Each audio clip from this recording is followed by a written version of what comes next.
populer sekali lah. Saya rasa nggak perlu dipersulit di sini. Nah, yang penting adalah ini. Bagaimana menulis kesimpulan sebuah artikel? Apa aja yang disampaikan? Ada 4. Sebutkan kembali topik riset. Ini opsional ya, tapi boleh. Iya, opsional ya, mananya boleh. Yang kedua, sampaikan kembali tesis. Tesis itu apa? Tesis itu adalah pernyataan riset Anda, temuan riset Anda. Jadi sampaikan, artikel ini berargumen ini. Saya berargumen, boleh nggak sih kita menulis saya? Nanti kita bahas ya di slide berikutnya.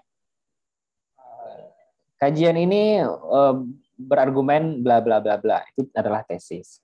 Jadi kesimpulan besar Anda. Nah, setelah kesimpulan besar disampaikan, baru ringkasan poin utama. Jadi kesimpulan besar itu kan, conclusion itu kan didukung oleh sejumlah poin, sejumlah premis. Nah, sampaikan premis utama yang mendukung kesimpulan tadi. Tegaskan makna temuan. Nah, ini kembali makna temuan yang tadi ya.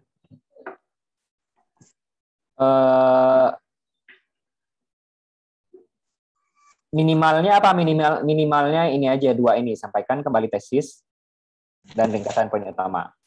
Ini opsional. Ini advance.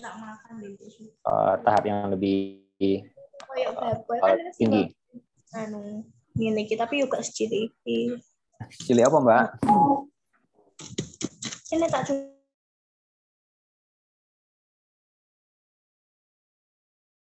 apa? Oke, ya. Ya, ini contohnya ya. Artikel ini membahas persoalan kekerasan dalam rumah tangga, contoh tadi ya. Dengan pembacaan menggunakan tafsir Maqasidi, kajian ini berargumen bahwa bla bla bla bla bla. Nah, kita langsung masuk ke argumen. Argumen tersebut berpijak kepada beberapa hal A, B, C, D. Yang nggak harus ditulis A, ini B, ini C, nggak tulis ya. Ini sampaikan saja detail-detailnya. Nah, terus studi ini memperlihatkan tafsir Maqasidi dapat menghasilkan pandangan yang solid mengenai celah kajiannya. Ini kesimpulan, sederhananya seperti ini. Minimalnya apa? Minimalnya sampaikan kembali tesis dan ringkasan poin utama. Tesis adalah argumen, sampaikan argumen Anda. Jadi ini yang benar-benar milik Anda itu ya ini, tesis ini. Premis ini bisa milik orang lain. Premis ini bisa data material yang Anda ambil. Kalau data material misalnya penafsirannya, data materialnya ayatnya. Bisa setelah ayat itu ada misalnya qawaidut tafsir yang disampaikan oleh ulama tertentu, itu kan milik orang lain ya. Atau prinsip-prinsip tafsir Maqasidi yang disampaikan oleh ulama tertentu, misalnya Pak Mustaqim, itu kan oleh orang lain ya. Tapi alur dari data-data itu menghasilkan sebuah kesimpulan yang milik Anda, tesis Anda. Ini milik Anda, tesis. Itu harus punyanya penulis, bukan punyanya orang lain. Disinilah apa ya, kontribusi intelektual seorang penulis ada di situ, ada di tesis. Ringkasan poin utama yang mendukung tesis.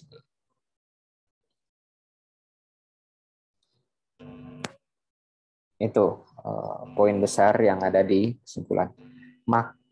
Makanya ketika Anda membaca kesimpulan itu saja, seperti yang disampaikan di awal tadi, baca abstrak aja itu udah cukup sebenarnya. Itu level, kalau kita baca artikel tuh kayak gitu ya. Yang pertama baca abstrak aja, cek sesuai nggak dengan apa yang kita cari. Oh nggak sesuai, tinggalkan, cari yang lain. Dicari yang lain, baca abstrak, oh sesuai. Habis baca abstrak, baca pendahuluan. Cek pendahuluannya, kita tahu bagaimana si penulis membahas apa material yang diambil, bagaimana cara dia mengkajinya, apa celah kajiannya misalnya. Lalu melompat ke kesimpulan. Jangan baca isi dulu, baca kesimpulan dulu, baca pendahuluan, baca kesimpulan. Udah ketemu ide besarnya, masih butuh detail nggak? Oh, kalau masih butuh detail, baru baca isi. Ini hal penting juga kalau kalian itu ya, kalau kalian merujuk artikel ya. Saya itu kadang-kadang kalau buka Google Scholar saya dan ngecek ada yang ngutip artikel saya misalnya, itu banyak sekali, ya beberapa dan cukup cukup banyak ya, yang mengutip saya itu tidak tepat. Yang dikutip itu bukan argumen, bukan kontribusi saya. Yang dikutip itu malah data-data pinggiran saja. Yang data-data pinggiran itu malah sebenarnya tidak penting-penting amat gitu ya. Maka ketahuan si penulis tersebut hanya mengutip tulisan saya untuk banyak-banyakin footnote aja, buat banyak-banyakin bibliografi aja. Argumen utama saya malah nggak diambil gitu. Kalau ngutip artikel itu idealnya adalah argumen utamanya yang diambil, karena kontribusi intelektual, kontribusi akademik artikel itu ada di argumen utama. Kecuali kalau kita emang mencari data, mengambil datanya ya, mengambil data, misalnya saya membahas tentang suatu topik yang data itu adalah data primer saya. Yang data primer ini bukan data yang bisa ditemukan di banyak tempat yang lain. Dan itu penting buat seorang penulis ya, misalnya penting tuh buat Robi misalnya. Maka Robi boleh mengambil itu tanpa mempertimbangkan kesimpulan saya, jika yang dibutuhkan memang datanya, bukan kesimpulannya. Tapi kalau yang dibutuhkan adalah, nah ini gambaran bagaimana seorang mengutip tanpa mempertimbangkan celah kajian itu. Kalau artikel saya itu penting dalam konstruksi celah kajian yang dia ambil, maka seharusnya dia mengambil argumen dari artikel saya, bukan hal-hal pinggiran dari artikel saya. Jadi begitu kalau baca artikel, lihat pendahuluan, lihat kesimpulan, ketemu argumennya, kalau mengutip itulah yang diambil, bukan yang lain-lain. Yang lain boleh, tapi itu juga berkaitan dengan data, gitu ya. Misalnya saya merujuk kepada penulis A, yang penulis A itu saya ambil argumennya, gitu ya. Saya merujuk ke artikelnya Robi, yang saya ambil di situ adalah argumen Robi. Kemudian ada penulis lain, Mas Munzir, membaca tulisan saya, mengutip tulisan saya di bagian argumen Robi, terus memasukkan itu footnote saya, kan lucu. Dapat nggak ilustrasi saya? Banyak. Dapat ya? Iya. Robi nulis A, argumennya ini. Saya nulis B. Dalam ketika saya nulis B itu saya menggunakan argumennya Robi. Mas Munzir menulis C, karena dia tidak teliti membaca artikel saya, dia kutip bagian Robi yang saya ambil di tulisan saya, dijadikan saya footnote-nya, padahal argumen saya bukan itu adalah argumennya Robi. Jadi mengutip itu tidak sesederhana ambil footnote, enggak juga. Kita harus tahu argumen tulisan kita itu di mana. Argumen tulisan yang kita baca itu di mana. Kecuali itu jika berkaitan dengan data mentah, kembali ya. Kecuali jika itu berkaitan dengan data mentah. Di bagian-bagian yang udah premis, alur logika, itu kita harus mengambil kontribusi penulis. Tapi kalau di bagian data-data mentah, misalnya statistik, narasi sejarah deskriptif, oke. Tapi kalau udah di bagian analitikalnya, yang kita ambil adalah suara penulisnya, argumen penulisnya. Tuh. Selanjutnya, nah ini suara penulis. Ini kalau yang membedakan artikel dengan review ya. Kalau kita mau menulis artikel itu adalah milik penulis. Maka penulis harus menyampaikan suaranya di sana, bukan menyampaikan suara orang lain. Bagaimana kalau suara dia itu mirip dengan suara penulis lain? Maka dia menyampaikan suara dia dan mengkonfirmasi ini sama dengan yang disampaikan oleh si A. Saya menulis, berargumen, ternyata argumen saya itu sama dengan Robi.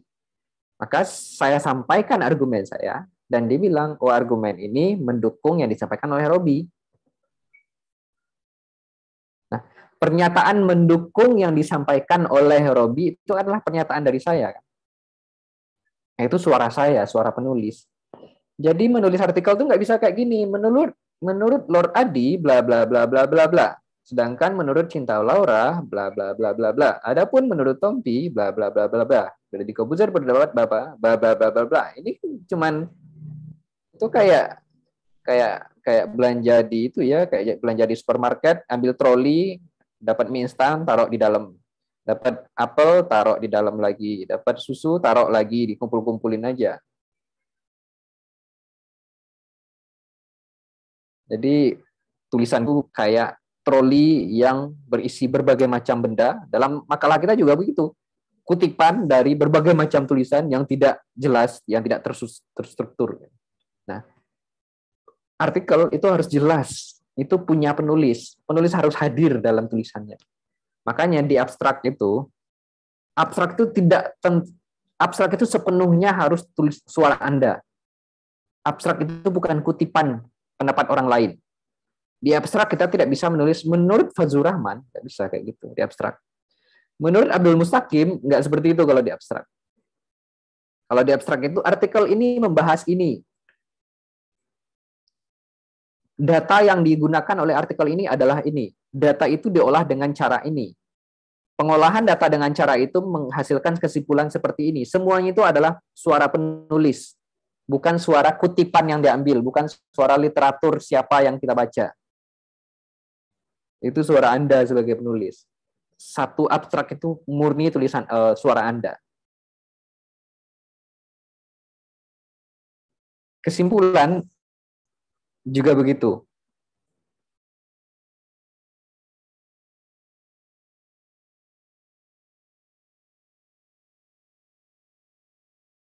Itu suara Anda semua di sana. Bukan. Nah, karena abstrak dan kesimpulan itu pendek, ringkas, singkat, maka Anda harus menulisnya dengan efektif, sangat efektif sekali, harus efisien. Bayangkan ya, skripsi 160 halaman harus diperas menjadi 1 halaman saja. Jadi harus singkat kan? Jadi harus efektif.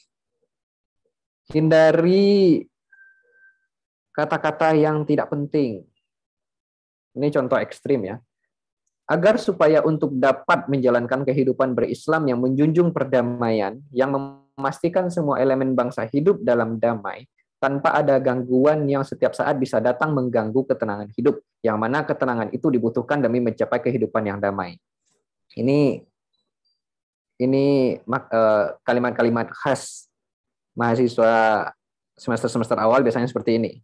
Kalau semester akhir masih seperti ini, artikelnya, tulisannya berarti itu kriminal, itu tindak kriminal. Mahasiswa semester 1, 2 seperti ini, baca ini oke, kita bisa maklumi. Tapi semester 6, 7 masih seperti ini, itu terlalu banyak TikTok mungkin itu. Agar supaya untuk ini itu ya, apa ya? Exaggeration ya, melebih-lebihkan ya. Yang sering itu kan agar supaya, ini sering gabung kan. Untuk dapat itu juga sering digunakan berulang kan. Menjalankan perdamaian di sini ada, berulang lagi damai di sini. Di belakang ada lagi damai, padahal satu kalimat. Ada gangguan, ada mengganggu, ada ketenangan hidup, berulang-ulang kalimatnya. Ini adalah sesuatu hal yang harus dihindari ketika menulis abstrak dan ketika menulis kesimpulan. Nggak boleh, kita harus seringkas, selugas mungkin, idenya tanpa ada kalimat bersayap, jelas, itulah kesimpulan dan abstrak. Mungkin itu saja. Saya lebih awal 5 menit dari yang dijadwalkan. Semoga itu tidak korupsi ya.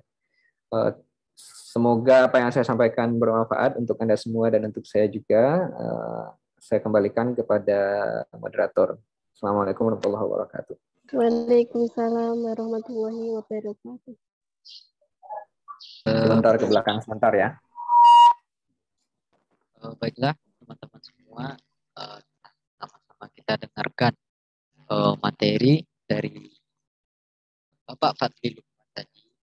Eh, Beliau telah menjelaskan kepada kita bagaimana menulis abstrak yang baik, apa kesalahan-kesalahan yang sering terjadi saat kita menulis abstrak, apa yang harus ada di abstrak kita. Oh, sudah beliau jelaskan. Saya rasa sudah cukup jelas sekali.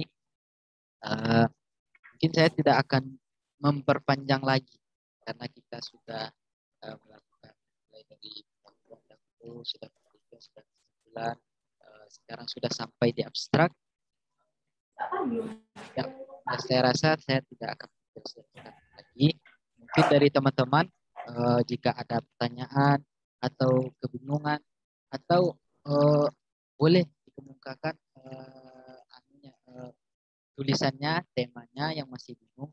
Bagaimana ini Pak, tema saya ini, bagaimana bagusnya abstrak saya, bagaimana bagusnya kesimpulan saya, bagaimana dengan tema saya yang seperti ini, yang cenderung umum ini, bisa menghadirkan abstrak yang bagus. Bro, silakan teman-teman. Bisa lewat chat atau raise hand atau memberi tanda. Monggo teman-teman.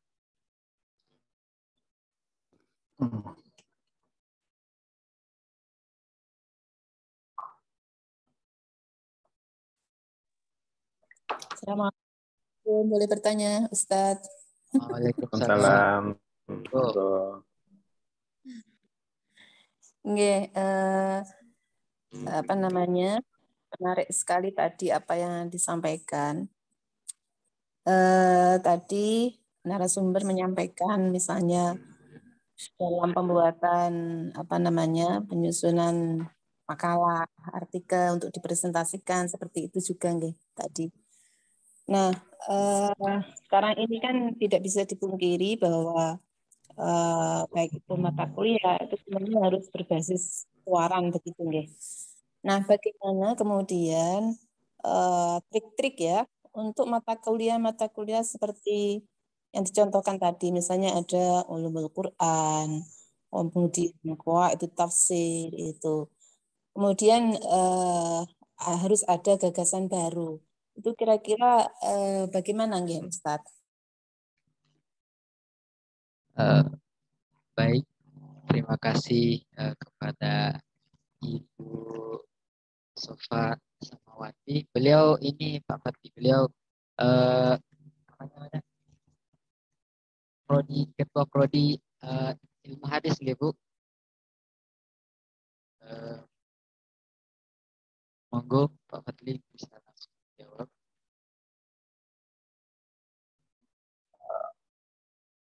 Ya, kita nyebutnya makalah, tapi sebenarnya itu resum ya, meringkas materi apa adanya, yang tujuannya adalah komprehensi, tujuannya mahasiswa memahami hal itu, bisa memahaminya dan bisa mendeskripsikannya dengan baik, bisa memahami tema-tema sejarah Al-Quran, memahami tema muhkam mutasyabih, memahami tema asbabun nuzul, memahami tema apa aja yang lain-lain dalam ulumul Quran, misalnya ma'anil Quran, memahami tema harful muqatta'ah, dan bisa mendeskripsikannya dengan baik. Itu di level-level awal saya rasa arahnya ke sana. Jadi hasilnya ya komprehensi mahasiswa dan kemampuan ya mahasiswa untuk mendeskripsikan materi itu secara baik, secara tidak ada reduksi yang berarti, artikulatif, terstruktur, jadi ketika orang bacanya bisa memahami materi itu. Nah, di sini artinya kontribusi akademik atau novelty dalam bahasa riset itu memang belum dituntut di situ. Tapi kalau di semester akhir menuju skripsi itu kan udah menuntut novelty, udah menuntut argumen dari penulis. Nah, di situ kita berbicara implementasi atau kajian analitis. Misalnya bisa lewat perbandingan ya. Perbandingan ya muhkam mutasyabih ya udah materi lama, tapi bisa saja muhkam mutasyabih versi Asyuti berbeda dengan muhkam mutasyabih versinya Sairon Syamsuddin misalnya, yang saya ingat Pak Sairon itu emang berbeda menafsirkan muhkam mutasyabih. Nah, argumen kalau kita menulis seperti itu, argumen penulis ada di mana, suara pengkaji itu ada di mana? Ya ada di perbandingan-perbandingan yang formulasi-formulasi mengenai perbandingan itu. Jika Asyuti mendefinisikan muhkam seperti ini, Sairon Syamsuddin seperti ini. Mengapa Asyuti menafsirkan seperti itu? Mengapa Sairon menafsirkan seperti ini? Nah, itulah kontribusi dari tulisan kita. Sebentar, Pak.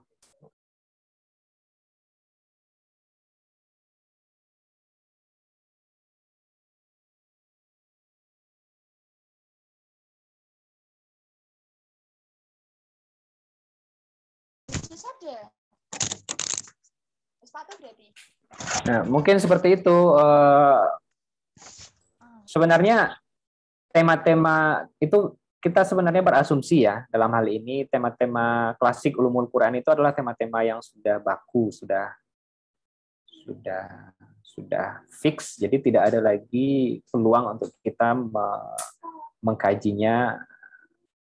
Kalau kita mengkajinya tidak ada lagi peluang untuk mencarikan novelty ya. Seperti saya rasa itu asumsi yang keliru, karena bagaimanapun juga kita masih paling tidak, meskipun misalnya kita menghadapinya sebagai sebuah norma, suatu hal yang normatif, yang kaidah yang kaku, tapi kita juga masih bisa menggunakannya, memperlakukannya secara historis. Kalau kita memperlakukannya secara historis, maka kita akan menemukan, pasti kita masih akan menemukan permasalahan di sana.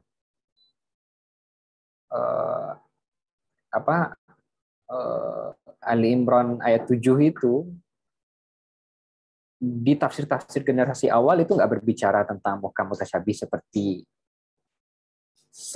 senada dengan bagaimana Asyuti dan Az-Zarkashi berbicara muhkam mutasyabih misalnya. Di zamannya Muqatil bin Sulaiman, Ali Imran ayat 7 itu arahnya nggak ke sana. Meskipun muhkam mutasyabih kalau kita baca Asyuti misalnya dan Manaul Qattan itu ya penyampaian ulang aja misalnya. Tapi kalau kita tarik ke arah yang berbeda, itu bisa jadi hal yang baru.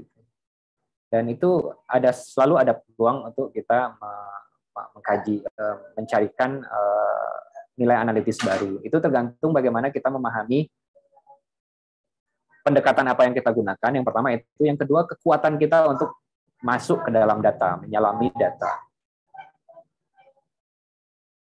Memang di level S1 mungkin itu belum diharapkan. Tapi kalau teman-teman sudah membaca literatur-literatur, artikel-artikel yang sudah cukup advance, itu ada hal sederhana yang diperdebatkan begitu rupa.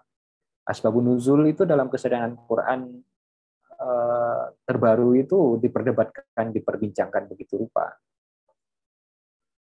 Padahal dalam keseharian kita ulumul Quran asbabun nuzul ya udah jelas seperti itu gitu ya. Tapi kalau kita kuat untuk mencari celah memahami literatur yang muncul 20 tahun belakangan, 30 tahun belakangan tentang asbabun nuzul, semua yang ada dari berbagai macam pendekatan, dari berbagai macam iklim akademik Indonesia, Timur Tengah, Barat, maka kita akan menemukan celah-celah di sana. Jadi caranya ya tergantung bagaimana kita, metode apa yang kita gunakan. Yang kedua, sekuat apa kita masuk menyelam ke data, menyelam ke perkembangan kesarjanaan terkait tema tersebut. Mungkin begitu jawaban saya. Baik, terima kasih sekali, Ustaz. Sama-sama. Ada di chat beberapa tadi ya. Baik, saya rasa jawaban dari Bapak Fadli sangat jelas sekali. Bagaimana cara mencari celah kajian dari tema-tema yang sudah normatif gitu ya. Ini Pak Fadli, ini ada beberapa pertanyaan dari teman-teman lewat chat. Yang pertama itu dari Fitri. Izin bertanya, Pak, dalam abstrak kan ada keyword. Oh iya Bagaimana kita menentukan keyword dalam abstrak? Terima kasih. Iya, lupa saya keyword itu. Padahal semalam sebelum tidur pikiran keyword harus masuk. Tapi tadi pas habis subuh bikin materi lupa keyword. Keywords itu berhubungan dengan pertama objek material. Yang kedua field, disiplin ilmu kita. Yang ketiga key konsep utama yang digunakan. Terus biasanya tiga itu. Variabel 4. Udah teman-teman udah itu nggak? Udah dapat materi terkait itu nggak? Terkait variabel, terkait sebelumnya udah nggak, Robi? Udah, Pak. Udah. Variabel objek material. Objek material itu adalah materi apa yang kita bahas ya. Kalau misalnya tafsir Maqasidi ya kayak gini ya, berarti objek material kita adalah ayat Quran gitu ya. Ayat Quran terkait kekerasan dalam rumah tangga, contoh yang tadi ya, atau ayat apapun. Nah, objek material kita adalah ayatnya. Maka kata kunci utama dalam ayat itu bisa menjadi satu keyword. Pertama itu. Yang kedua, variabel-variabelnya apa aja? Variabel-variabelnya itu misal variabel penelitian itu hal-hal penting apa yang menjadi tulang punggung bagaimana ya? Kalau saya mencarikan contoh dalam tafsir Maqasidi agak kesulitan saya. Tapi kalau dalam contoh artikel saya terakhir itu aja yang disebut sama Robi ya. Judulnya adalah Telaah Historiografi Tafsir Nusantara. Maka analisis makna konseptual terminologi. Telaah Historiografi Tafsir Indonesia, analisis makna konseptual Tafsir Nusantara. Nah, variabel yang saya teliti di situ adalah yang pertama Tafsir Nusantara. Ini berkaitan dengan material ya. Yang kedua historiografi. Maka itu muncul. Itu berkaitan juga dengan field, dengan disiplin ilmu apa ya. Kalau dalam konteks makalah ini ya tafsir Maqasidi itu adalah bisa masuk salah satu kata kunci. Setelah itu ayat misalnya fadribuhunna itu pukullah gitu ya kalau Anda mau meneliti itu. Yang ketiga key konsep utamanya. Key konsep itu berkaitan dengan teori, berkaitan dengan metode. Nah, jadi hal-hal yang menjadi untuk kerangka tulisan kita.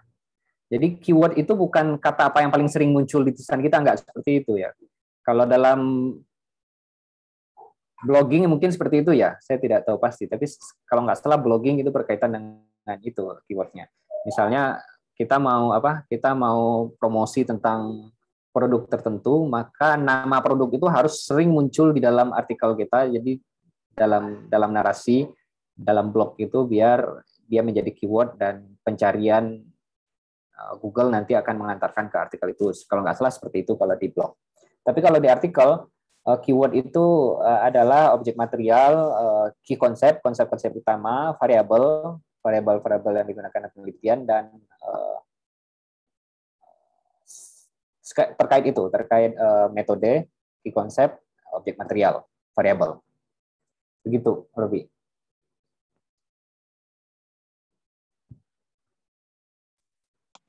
Oh, baik. Selanjutnya, oleh Pak Fadli, bagaimana cara kita mengambil keyword ya dari dari artikel kita. Ini ada pertanyaan lagi, Pak. Assalamualaikum, Pak. Bagaimana cara saya mau bertanya tentang cara menyambung antara satu paragraf dengan paragraf yang lain agar lebih efektif dan efisien serta tampak hidup.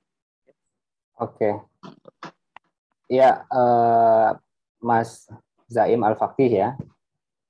Bagaimana cara menyambung paragraf. Nah, kita butuh kerangka tulisan yang pertama sekali itu. Jadi, saya boleh menampilkan itu lagi nggak? Slide lagi. Bentar.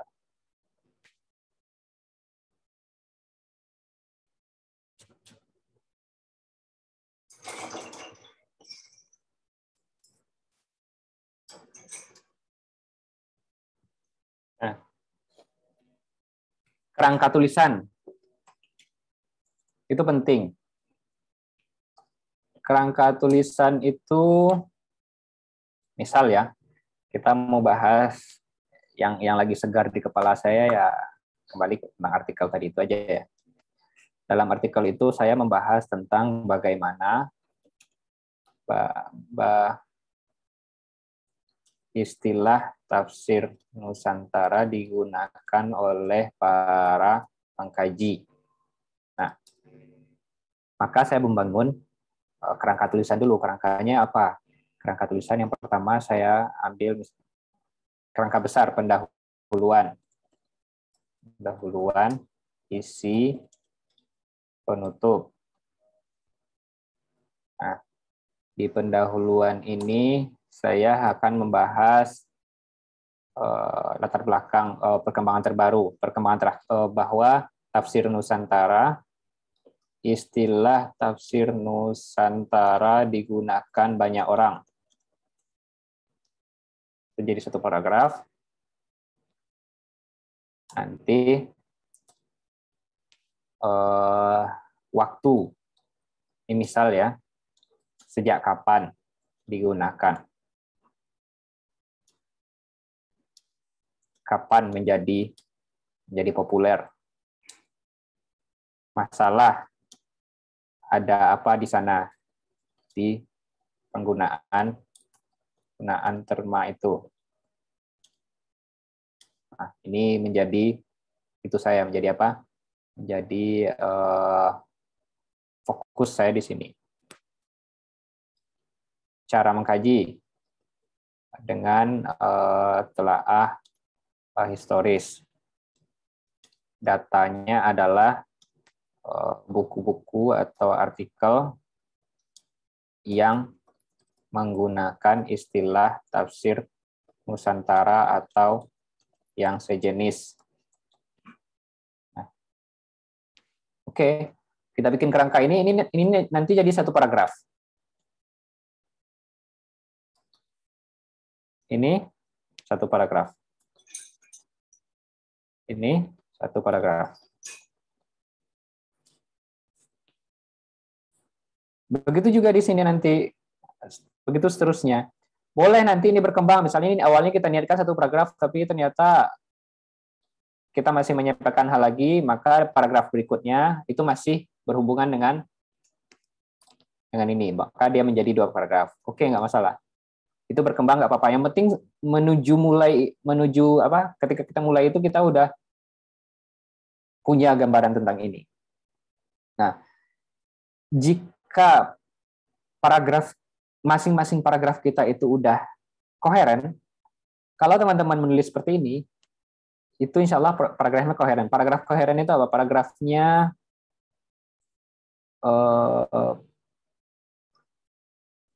paragraf itu kan punya satu kalimat utama, beberapa kalimat pendukung. Nah, satu paragraf itu hanya punya satu kalimat utama. Jika itu adalah kalimat utama lain, maka jadikan paragraf berikut. Kalimat utama lain, utama selanjutnya, ditulis di paragraf berikutnya. Nah, jika dengan doktrin ini doktrin ya, ini wahyu dari saya, anggaplah begitu ya. Ini doktrin, dogma yang harus ditaati ketika menulis. Jika Anda taat dengan ini, maka artinya paragraf Anda koheren. Jika satu paragraf koheren, melompat ke paragraf kedua yang koheren, melompat ke paragraf ketiga yang koheren, itu biasanya akan nyambung.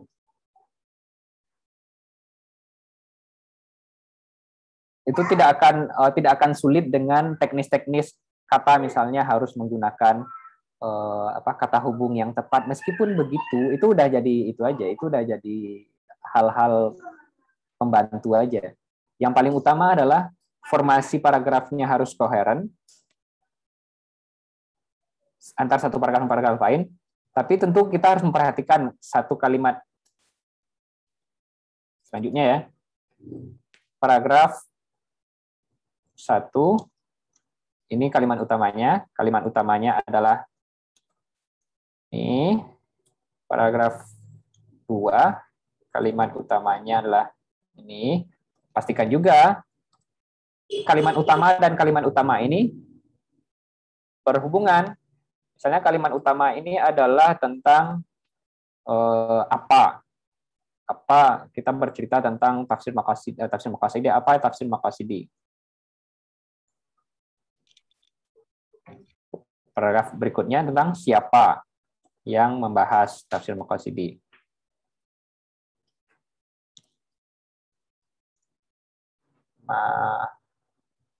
Maqasidi. Paragraf ketiga, bagaimana. Siapa ini kita berbicara tentang misalnya ada A, B, C, D, ada 4 tokoh yang kita bahas. Bagaimana tafsir Maqasidi di A, itu paragraf ketiga. Paragraf keempat, bagaimana tafsir Maqasidi di B. Paragraf kelima, bagaimana tafsir Maqasidi di E. Nah, C ya. Ini C. Nah, jika paragraf 1, 2, 3, 4, 5 udah 5 paragraf ini, jika semua paragraf ini koheren dan kalimat utama semuanya ini berhubungan, ini kan berhubungan ini apa, siapa ini ada 4, siapa A, siapa B, siapa C, siapa D, bagaimana A, bagaimana B, bagaimana C, bagaimana D, itu paragrafnya akan nyambung aja itu nanti. Nah, maka strateginya itu aja, membangun kerangka. Jadi kerangka itu sangat penting. Yang di sini mungkin langsung saya bacakan saja, Robi, biar meringkas pertanyaan yang di chat ini, meringkas waktu. Mas Wahyu bertanya, apakah dalam penulisan abstrak harus mencerminkan keseluruhan isi artikel atau sebagian saja? Keseluruhan isi artikel. Makanya kita memuat argumen utamanya, suara Anda itu ada di mana, bagaimana, itulah yang disampaikan di abstrak. Jadi Anda harus tahu struktur argumen Anda. Kalian harus tahu struktur argumen, mana argumen besar. Argumen dalam artikel ilmiah itu kan ada argumen utama, ada argumen pembantu 1, argumen pembantu 2, argumen pembantu 3 argumen. Nah, argumen pembantu ini bisa argumen detail 1A, argumen detail 1B, argumen detail 1C. Nah, Anda harus tahu struktur ini. Yang disampaikan di abstrak mana? Yang disampaikan di abstrak ya ini aja. Karena dengan menyampaikan ini, semua ini Anda sudah tersampaikan. Jika argumen Anda ini, tapi yang disampaikan di abstrak ini, maka itu parsial yang Anda sampaikan di sana. Berarti abstraknya gagal. Argumen utama ini adalah milik Anda, milik penulis. Yang bawah ini boleh campuran. Milik penulis, milik rujukan mana, milik apa, data. Kalau data itu bisa data yang Anda dapatkan langsung atau bisa data yang dia dapatkan dari penulis lain. Tapi alur dari alur logika antar argumen ini bisa menggunakan pandangan orang lain, bisa Anda menyusunnya. Tapi yang ini itu milik Anda. Karena ini milik Anda, ini yang harus ditampilkan di abstrak. Jadi harus semua, nggak boleh sebagian. Ke Mas Wahyu, Mas Zaim sudah, Aisyah, Mbak Aisyah. Assalamualaikum, waalaikumsalam. Bagaimana tips untuk mencari celah kajian problem dari tema yang sederhana, misalnya fashion bagi standar S1 dan sebagai pemula. Nah, bagaimana mencari celah kajian? Mencari celah kajian itu agak nggak usah celah kajian ya. Bagaimana mencari problem aja. Problem dan celah kajian itu berbeda. Celah kajian itu caranya adalah definisikan objek material Anda sekonkret mungkin. Sangat konkret, sekonkret-konkretnya. Misal ya, kita berbicara tentang analogi sederhana aja ya, tentang sebuah pertanyaan besar dalam dunia kita, sebuah pertanyaan filosofis yang sangat besar sekali. Duluan mana, ayam atau telur? Ini pertanyaan besarnya ya. Kita mau meneliti ini. Tapi harus jelaskan, harus definisikan objek material ini. Berarti ini adalah objek material kita ya. Kita harus definisikan objek material kita sekonkret-konkretnya. Pilihannya apa? Pilihannya bisa ayam dan telur objektif, ya wujud material dari ayam itu, ya fisiologisnya, berarti fisiologis ayam.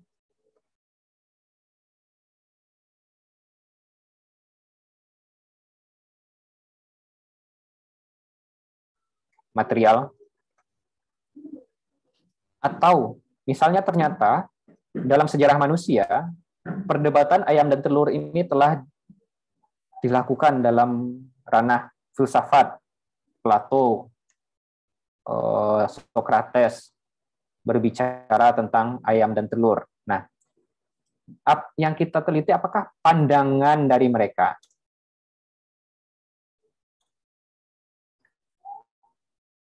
Pandangan dari mereka itu wujudnya adalah kata-kata, narasi.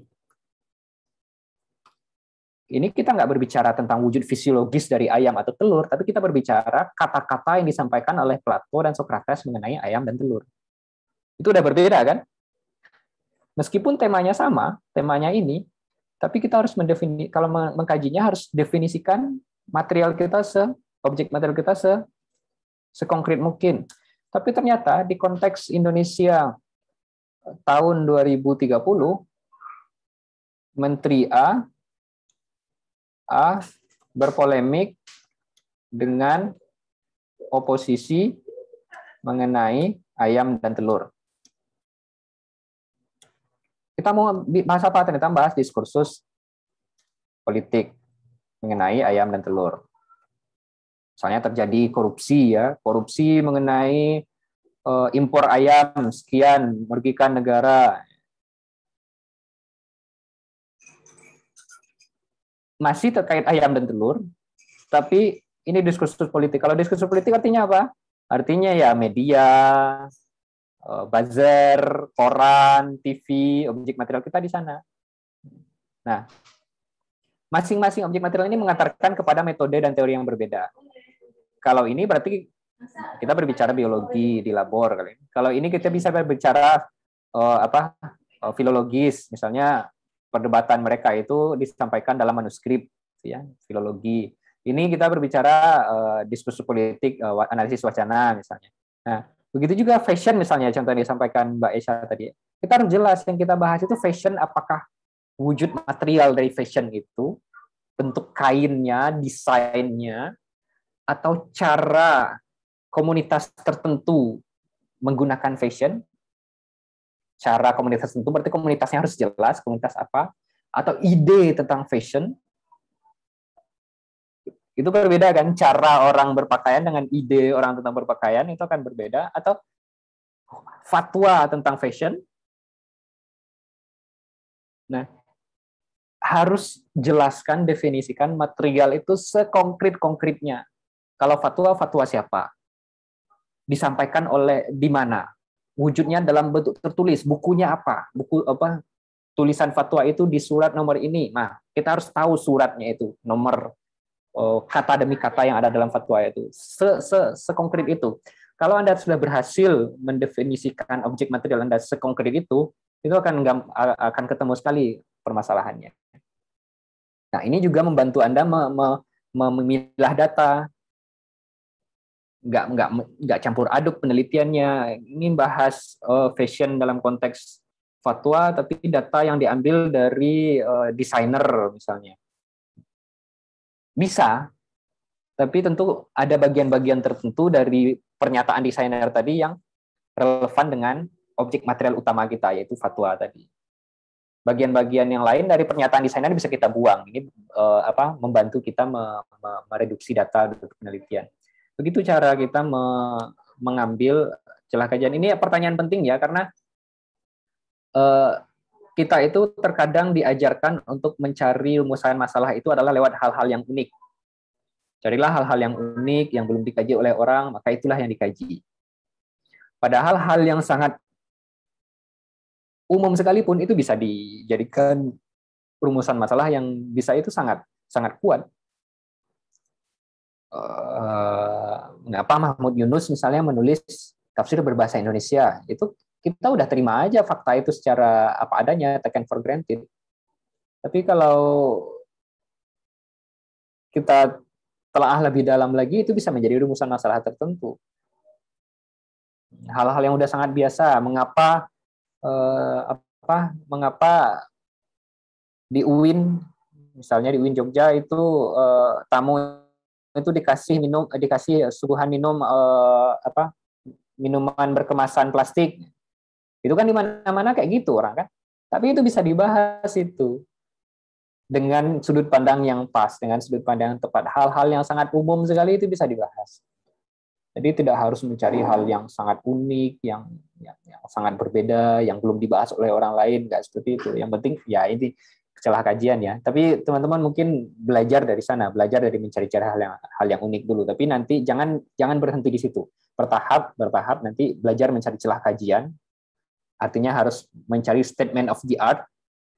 Statement of the art itu seperti yang disampaikan tadi, temuan terbaru tentang perkembangan terbaru kesarjanaan dalam disiplin tertentu.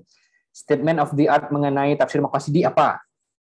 Itu harus tahu siapa saja penulis tafsir Maqasidi di dunia. Bagaimana pandangan mereka semua, persamaan dan perbedaan mereka apa?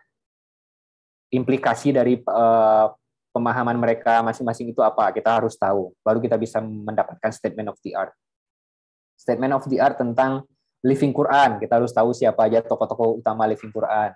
Apa perbedaan tulisan tentang Living Quran di tahun 2010 dan di tahun 2020. Kita harus tahu itu. Kalau untuk mendapat celah kajian kita harus tahu itu. Living Quran di tahun 2010 seperti ini, tahun di 2020 seperti ini, penulisnya 2010 itu si A, 2020 si B. Kalau 2010 itu geraknya seperti ini, 2020 geraknya udah seperti ini. Kita harus tahu itu untuk celah kajian. Perlahan-lahan gitu, harus berproses menuju sana. Jangan berhenti di mencari, oh ini unik, belum ada yang bahas, oke kita bahas. Oh ini belum ada bahas, oke kita bahas. Itu tahap awal seperti itu. Pertanyaan yang muncul di chat yang bisa saya baca itu. Nggak tahu kalau ada mungkin pertanyaan yang lain yang direct message kepada moderator. Saya kembalikan kepada moderator. Baiklah. Mungkin saya rasa cukup ya teman-teman. Karena sudah 30 menit juga, 1 jam kita materi, ditambah 30 menit juga diskusi. Dan dari teman-teman juga di sini juga sudah tidak ada muncul pertanyaan. Mungkin untuk hari ini sebagai kesimpulan saya abstrakkan saja dari penjelasan Pak Fadli yang sangat banyak tadi. Intinya ketika kita berhasil menyampaikan ide pokok kita dalam abstrak, berarti abstrak kita itu adalah satu abstrak yang bagus. Mungkin itu sebagai kesimpulan hari ini. Terima kasih. kita ucapkan kepada Bapak Fadli serta seluruh peserta dan teman-teman semua. Untuk sesi terakhir kita minta untuk Pak Fadli dokumentasi foto bareng. Oke. Mungkin Mas Fikru bisa menginisiasi, soalnya di sini jaringannya agak Mas Fikru. Iya ya. Ya Mas, sebentar. Ya. Teman-teman mohon on cam. Bentar ya.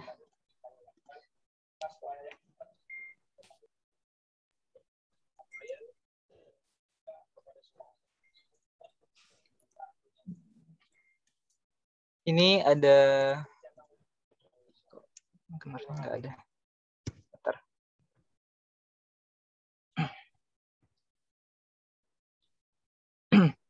Di sini ada 5 slide ya. Saya hitung ya. Silahkan berpose teman-teman. 3, 2, 1. Terus slide selanjutnya. 3, 2, 1. Ini terakhir.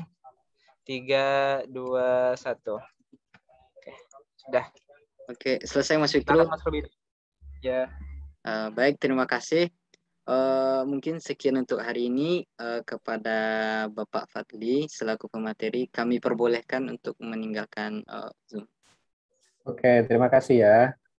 Saya mundur dulu. Ya, Pak. Assalamualaikum warahmatullahi wabarakatuh. Waalaikumsalam Waalaikumsalam warahmatullahi wabarakatuh. Baik teman-teman semua, itu absen sudah dibagikan di kolom chat ya. Nanti ketika Zoom ditutup, maka absennya akan tertutup pula secara otomatis. Silahkan diisi.